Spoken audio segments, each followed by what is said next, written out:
The BC chapter of the Canadian Association of Critical Care Nurses welcomes you to our spring roundtable that was held in April of 2024. These were three of the presentations that were shared. The first presentation was led by Allana LeBlanc, and she discussed the brain-based definitions of death, an overview of the new Canadian guidelines and implications for nursing practice. So my name is Allana LeBlanc. I'm a clinical nurse specialist for intensive care and high acuity at Vancouver General Hospital and a longtime member of CACCN. And I'm here to talk about the brain-based definition of death and the criteria for determination after arrest of circulation or neurologic function in Canada.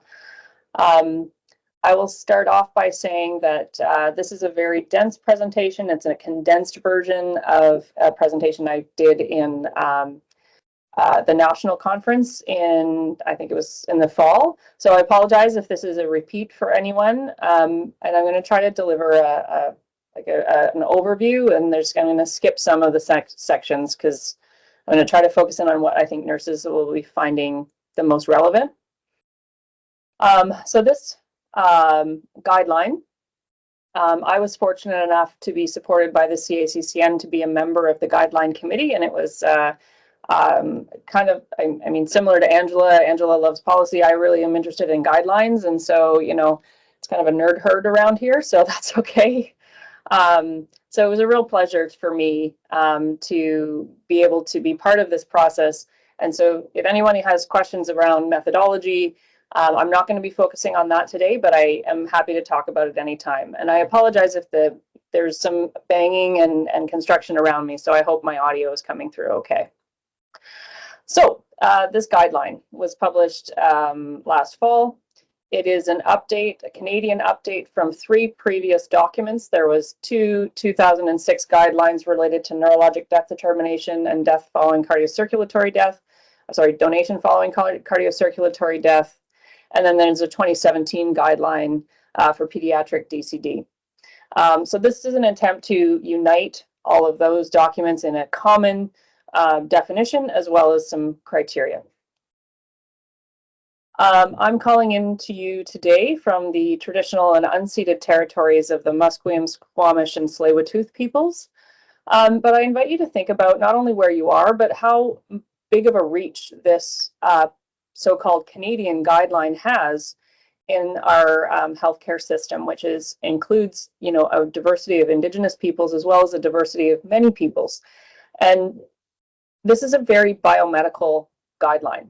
And so when we think about the care that we provide as nurses, I think we need to account for bridging the differences in perspectives between the medical and healthcare knowledge that we have and maybe the how it would land for people, how people experience it, and based on their perspective. So with that, I'm going to play you a little video and hope that it works.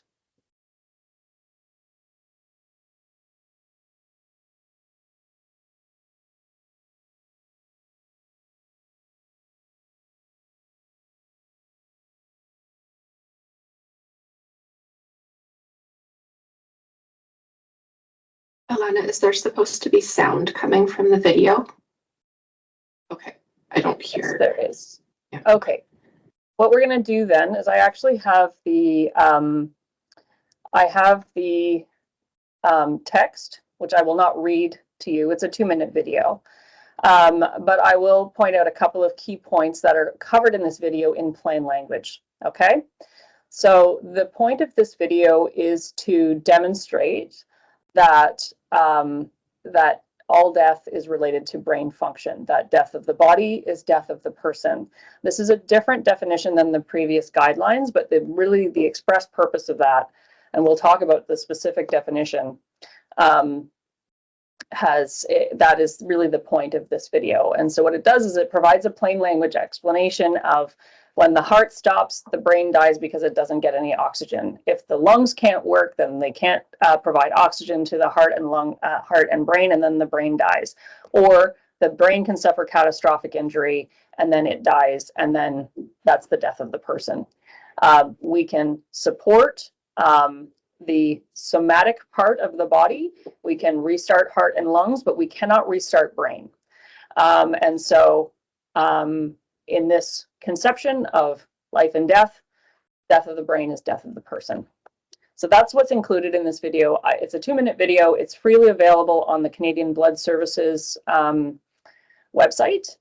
And it is intended to be used with whoever you think needs to hear this message. So it's not, depending on the conversation you're having with a family member, it's not crazy to bring this kind of thing up. So this, the objectives here, this is not the objective of the talk, this is the objective of the guideline and the guideline committee, was to provide an updated clinical practice guideline that includes a medical brain-based definition of death that will clarify that all death is related to brain function. And you can see the nice brain unplugged from the heart. Provide an evidence-based and expert-informed criteria for death determination after arrest of circulation or neurologic function, and some knowledge translation tools, such as that video and a few other things. The scope of this guideline is to provide a brain-based definition of death that applies to all persons in all circumstances. So that's one piece. There's the definition that is Canadian definition for all persons in all circumstances. This refers to newborns, infants, children, and adults. And there are specific criteria and breakpoints around age. And it also provides the criteria for death determination in certain circumstances. And those circumstances are mechanically ventilated patients who will undergo death determination by neurologic criteria. So this is the old MDD language, which we are now calling DNC, and I'm not going to use the acronyms because I'll mix them up, but anyway, so you know there are new acronyms. So that's one circumstance, ventilated patients who will undergo death determination by neurologic criteria, regardless of organ donation potential. This is how you do it. And then potential organ donors who will undergo death determination by circulatory criteria. And that's controlled donation after death determination by circulatory criteria, the old DCD, now DCC, medical assistance in dying, that proceeds to controlled organ donation, and then something called uncontrolled donation after death, which could be, it happens in some jurisdictions where an unsuccessful resuscitation, for example, the person could be determined dead and then they could donate the organs. I don't think that's happening anywhere in Canada. If anybody knows different, they can tell me about that, but I'm not going to focus on that, but it is included in the guideline. So why does this matter?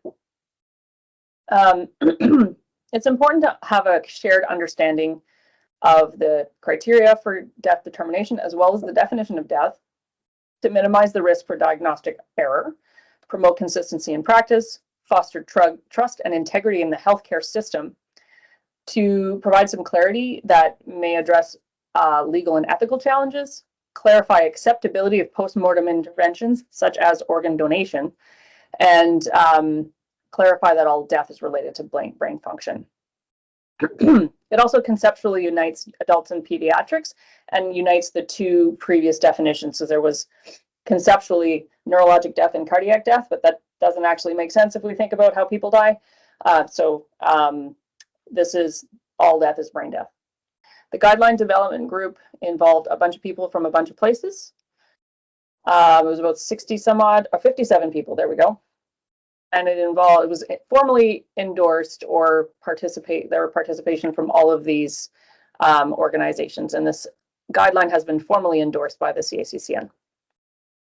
These were the project deliverables, brain-based definition of death, clinical practice recommendations that are in the guideline, legal and ethical considerations. Some of those are in the guideline. Some are in the couple dozen or so associated publications that were published in the special issue of Canadian Journal of Anesthesia and a couple of other journals.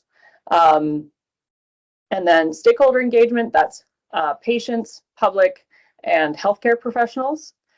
And then communicating with substitute decision makers and families. So this is the definition of death as per these guidelines. Death is defined as the permanent cessation of brain function. And it goes on, the permanent cessation of brain function is characterized by the complete absence of any form of consciousness and the absence of brainstem reflexes, including the ability to breathe independently. This can result from a cessation of blood circulation to the brain and/or a devastated brain injury. So There's a lot to unpack here, and I'm not going to do it in the scope of this presentation, but suffice it to say that if you take a look at the guidelines, there's additional clarity and definitions, stipulative definitions around things like permanent. What does permanent means? Well, it means that it won't start again spontaneously, and we're not going to try to restart it through, say, CPR.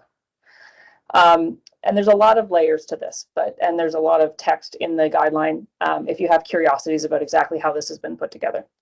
The guideline includes 3 types of statements: foundational medical principles, actionable PICO statements. These are very familiar to people who read guidelines. The evidence for the PICO statements was appraised using grade methodology, and then good practice statements. I'm not going to read the slide. There are 5 foundational medical principles included in the guideline. The top one there is related to death determination by circulatory criteria, and the following 3 are related to death determination by neurologic criteria. And this kind of underscores what I want you to take away from this slide, which is that death determination by circulatory criteria is fairly intuitive. Most people understand it, and it's the way humans have died forever.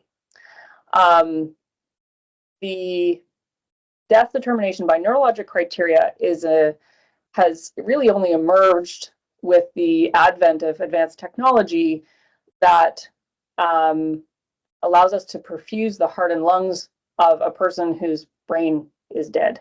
So the person is dead, but their body is still being supported. So that's conceptually difficult for a lot of people, and the public doesn't understand a lot of those nuances. And I would argue that a lot of healthcare professionals struggle with it as well. So, okay, so the high-level view of these foundational medical principles, now that you've had a chance to read them a little, is death determination is based on the absence of extracranial circulation that leads to the absence of intracranial circulation. There are prerequisites for valid assessment of death determination by neurologic criteria, such as the cause, and then confounders need to be considered and excluded. Death determination by neurologic criteria is a clinical assessment, and then they describe the criteria for clinical assessment that is very familiar to all critical care nurses. And then they say all of the components of the clinical assessment need to be performed to the maximum extent possible. And if you can't do some piece of it, then you need to go for ancillary testing. But ancillary testing on its own without a clinical exam is not sufficient to determine death by neurologic criteria. And the last one is isolated infantile brain injury. So this is somebody who maybe has an injury to their brainstem. In Canada, and this is different worldwide, and there's a lot of information in the guideline about this and then associated publications, so I won't go into too much depth about it. But suffice it to say that if the patient only has infantile injury, say to their brainstem, they require ancillary investigation, and it's not sufficient to determine death in this category. We don't do isolated brainstem death in Canada. We do whole brain death. So I have bolded and made some statements red in here just to call out visually what I think is relevant to nursing practice. So death determination by circulatory criteria, these are the key recommendations. They recommend we do continuous invasive blood pressure using an art line. If you can, we suggest using continuous ECG. If you can't get an art line, or if the person declines an art line, such as in the case of MAID to DCC. They recommend that an arterial pulse pressure of 5 millimeters of mercury or less is when you start monitoring. It's the beginning of your 5-minute no touch time. So yeah, so once the art line reaches 5 millimeters of mercury pulse pressure, and you start your clock. And then a minimum of 5 minutes observation, that's your 5-minute no touch time. And then in the case of uncontrolled DCD, they expanded that to 10. So death determination by neurologic criteria, this is a change. So for patients who've had a hypoxic ischemic injury as a result of arrest, and then they've gotten ROSC, and they don't have any imaging evidence of neurologic damage, they want you to wait at least 48 hours before doing the clinical criteria. Now, some clinicians will choose to re-image, and there's all kinds of other nuances here. But if you have no evidence of devastating brain injury, they want you to wait at least 48 hours. Core body temperature for testing needs to be 36 degrees or greater. That's an increase from 34 in the previous 2006 guideline, and that's because hypothermia is considered a confounding factor to death determination and neurologic criteria. They say you can use a quantitative pupillometer or not. Didn't really make a recommendation about that. So automatic pupillometry for those of you who have them. The next line is to not use oculocephalic reflex testing. That's doll's eyes for those of you who are trying to keep track. And so the cold caloric test, the vestibulo-ocular reflex testing, is more sensitive and specific for brain death. And then there's some definitions around one complete clinical assessment is sufficient for death determination by neurologic criteria. We know that there needs to be 2 assessors in many jurisdictions for to confirm the diagnosis of death by neurologic criteria and for the purposes of organ donation. But clinically speaking, what they're saying here is that for anybody over a year of age, 1 complete clinical assessment is sufficient, and that has implications to the time of death, which I'll talk around in a second. And then 2 complete clinical assessments for less than 1 year of corrected gestational age. The previous guidelines did not have recommendations around apnea testing, but it's been included in this one. So threshold of 60 millimeters of mercury or 20 millimeters above, and 20 millimeters above baseline. Use some positive airway pressure or passive oxygenation when doing an apnea test. And you can consider using exogenously administered CO2. So these are mixtures, gas mixtures, use like 3% CO2 that can be either put into a ventilator circuit or an ECMO circuit. In cases of patients who you expect to be unstable during the apnea test, they say you can think about it. Good practice statements. I don't find these to be too terribly controversial. They recommend a multidisciplinary support team. Most of these things have to do with making statements about people having appropriate skills and training, mostly physicians having appropriate skills and training because they're doing the actual death determination. Clinicians determining death must not have an association or active involvement in the transplant procedures organ allocation. So what they're referring to here specifically is the person who's actually making the diagnosis of death, and whether or not that has implications for nurses.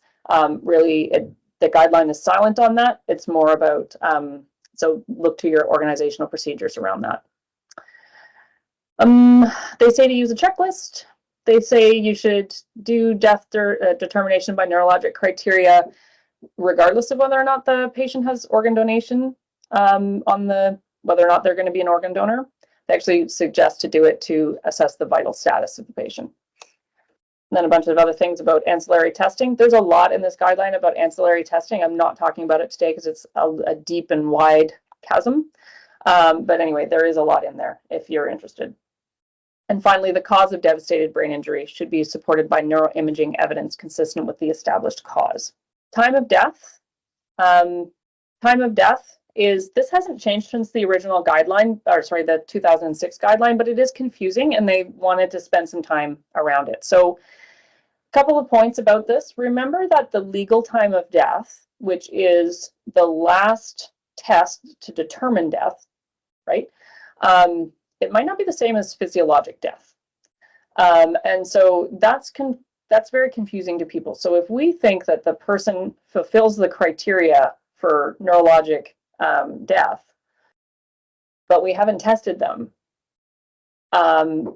it gets confusing for the family. So remember that there's a difference there and just be really clear about what you're talking about when you're talking about it. But the time of death to document is the legal time of death is when you finished all of your investigations. So in the case of death determination by circulatory criteria, arterial pulse pressure drops less than 5, you do your 5-minute observation period, and then the time of death is at the time the observation period is complete. With death determination by neurologic criteria, you do your clinical assessment, you do your apnea testing as the last piece of your clinical assessment, and then time of death is the time the apnea test is completed.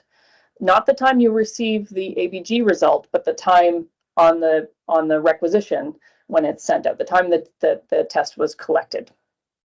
Similarly, if you are sending the patient for ancillary testing. The time of death is, so you do your clinical assessment, send them for ancillary testing, such as a radionuclide scan, and then the time of death is the time the ancillary investigation is completed. That's the last confirmatory test, not the time when you get the report back, okay? If these steps occur out of sequence, then it's whatever was the last step that determined the full criteria. And then it makes a statement about if there's 2 practitioners needed, say for the purposes of organ donation, then legal time of death in Canada is marked by the time of the first determination. So that's that, the previous statement there, so it reflects that. If you're in an educator sort of role, they've created a nice flow sheet for you that I think is kind of helpful. There's also some checklists for both DNC and DCC. Those are included in the publication. Legal and ethical considerations. So I'm not a legal professional. These are the, this is exactly the language that has been prepared for this presentation. So I am actually going to read this. Clinicians should provide information about when and how death determination will occur. So the overarching message here is to be inclusive and transparent as much as possible. And there's a couple of statements below that. For DCC, circulatory criteria, the SDM or family should be prepared for the time-sensitive process of death determination and the observation period that is focused on confirmation of permanent cessation of circulation. So let them know there's going to be a no-touch time and all of that stuff. Just let people know what we're doing. For DNC, the family should be prepared for what typically happens during and following DNC, such as the removal of ventilation and other somatic support. So just pause here a moment. The words somatic support. Language is important, and when we talk about removing life support from someone who is already dead, it is confusing to people. And so just think about the language that you're using. So breathing machine is an acceptable way of talking about it. Drugs, you know, medications, whatever it is that we're doing, I think we want to be transparent about it, but just be cautious of the word life support. I think this is important for many nurses to know that this is in the guideline. Consent for DNC testing should neither be required nor requested. The rationale for that is in the blue boxes below.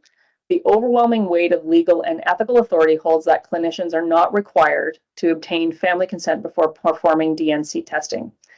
I can't make any comment about how they came to that conclusion, but what I can say is that there were legal and ethical experts that were working on these questions in the process of developing the guideline. And then this guideline is, this is the language that's in the guideline materials. And then there's also associated publication that go into more depth around legal and ethical questions. So I would refer you to those if you have specific questions. And then below that, the rationale for providing this direction is that it is essential that clinicians be able to assess the vital status of patients in their care, as this is part of proper delivery of healthcare. So we need to know whether people are alive or dead when they're in our ICUs. The next statement, delaying the removal of ventilation or other somatic supports for a short period of time may be considered. And so what they're acknowledging here is that it's really common for us to, in all across Canada, to temporarily delay the removal of ventilation and somatic support following DNC, following death determination, to allow time for acceptance, to observe end-of-life rituals, wishes, observances. And they also say it is not advisable to exempt patients with an objecting SDM or family member from death determination procedures, given that the need for clinicians to be able to assess the vital status of patients in their care. So you can see how that relates to the previous one. So interesting. And I think it took me a while to get my head around this, but I do think it's important for us to understand the role that we play. And the bottom line is the role that we play is to try to support as much as possible engagement with the patients and families, but that understanding that where the sort of limits and scope of what the team is trying to accomplish. Legal and ethical considerations. So primary sources of conflict when they were doing their research was that families often need time to process the death. They may not understand DNC. They may have mistrust of the healthcare system or professionals. and they may have religious or spiritual differences or beliefs that, that don't align with this biomedical view of defining and determining death. They suggest some strategies to assist with navigating conflict. Back to Andrea's point about nurses, and healthcare professionals in relational practice. Really, it's about building that relational practice and observing those best practices. Implement best practices for communicating with SDMs and families. They recommend further training about DNC and engaging in difficult conversations and cultural safety. They suggest offering additional support such as spiritual care, ethics, Indigenous advisors or elders, and affording the SDM the opportunity to discuss their beliefs around death and death determination. So not having one-way conversations, but opening up the floor for everybody to share their perspectives. There's some very interesting papers in the special issue, including one that is co-authored by the father of a patient named Takesha McKitty, who was in an intensive care unit in Ontario for a long time. And there was a court injunction and there was a legal wrangle there. So some of you might be familiar with that case. But there is actually some advice from Takesha McKitty's father, which I think is really powerful to read. So that's all part of it. And I've put a list of resources at the end of the slide deck. Communicating with substitute decision makers and families. I think this is pretty basic for nurses, but I'm going to say it anyway. Use clear and consistent language. Prepare the SDM and family early. Provide openings for end-of-life rituals. Anticipate and clarify the meaning of spinal mediated, all that twitching and weirdness that some patients who fulfill neurologic criteria. Repeat information. Use multimodal methods for communication. This may include looking at radiologic imaging, can be quite helpful for families. And this advice is coming from families as a result of research and work that was engagement work that was done. Invite the family or SDM to witness the clinical assessment. What they're talking about here is the cranial nerve testing and the apnea testing. And the rationale for that is that acknowledging that seeing a patient's chest rise and falling, acknowledging that seeing a patient's chest rise or fall and feeling warm makes it difficult for the SDM and family to understand that death has occurred. And so people that they spoke to in the engagement research really said that witnessing the apnea test was incredibly powerful, that just when the patient's chest doesn't move anymore, they were like, oh, it really is the machine that's doing the breathing for them, and it helped them come to an acceptance. And accepting that fact and being part of that process actually may lead to better bereavement outcomes for families. And what Sam Shemy says is that we need to go at the family's speed. I think that's just a really nice way of putting it together. Sam Shemy is one of the leads of this whole project and has a really great podcast on the Critical Care Community podcast about this topic. He was a guest. Implications for nursing practice. There's a single brain-based definition of death, replaces previous definitions. There's a couple of nuances around time of death, hasn't changed, but try to remember it. 36 degrees instead of 34 degrees. Think about confounders, and there have been changes to the recommendations around ancillary testing. DCC, time of death, again, hasn't changed, but it's confusing. Remember the observation time. Remember that we're now going with 5 millimeters of mercury or less, and the previous guideline, it was 0. I recommend being familiar with procedures from your own organization for the DNC, apnea test, DCC, and made to DCC if you're in a place that does that. Build relationships with trust with families. And support family notification and early engagement and witnessing death determination by neurologic criteria. It can be uncomfortable, but definitely worthwhile. And these are the resources. So if you guys want to take a screenshot of that, that'd be awesome. And that is all I have to say. Thank you, Allana. That was awesome. It was a lot of information, so I'm really glad that this has been recorded, because I know I'll definitely have to go back. I have a page full of scribbles here that I'm going to have to go clarify later. lots of really neat stuff. I love the comments around the family, like really helping the families take time to process the information, and also encouraging them to watch the testing. If that's okay for them, like if they feel okay for that. I know I've seen that in practice sometimes too, and it's like the understanding is instant, right?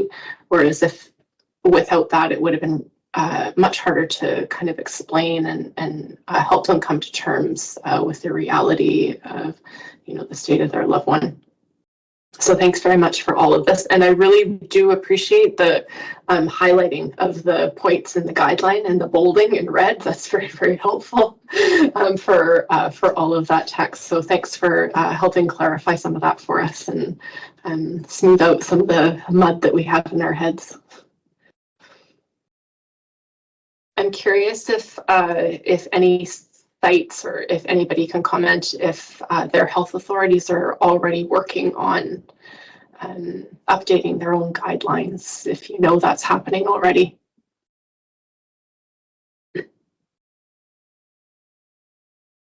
Lots of comments in the chat for you, Allana. VCH and PHC definitely working on that. Thanks to Vinny flagged this early, so thanks Great. to Vinny for her collaboration on this. And Fraser as well. Also. Yeah. Excellent. I think there's a lot of. I think that a lot of guidelines in the past have really overlooked the nursing and allied pieces. There's a lot of implications for practice around. Obviously there's specific guidelines around apnea testing, so that's part of what we're doing. For our updates.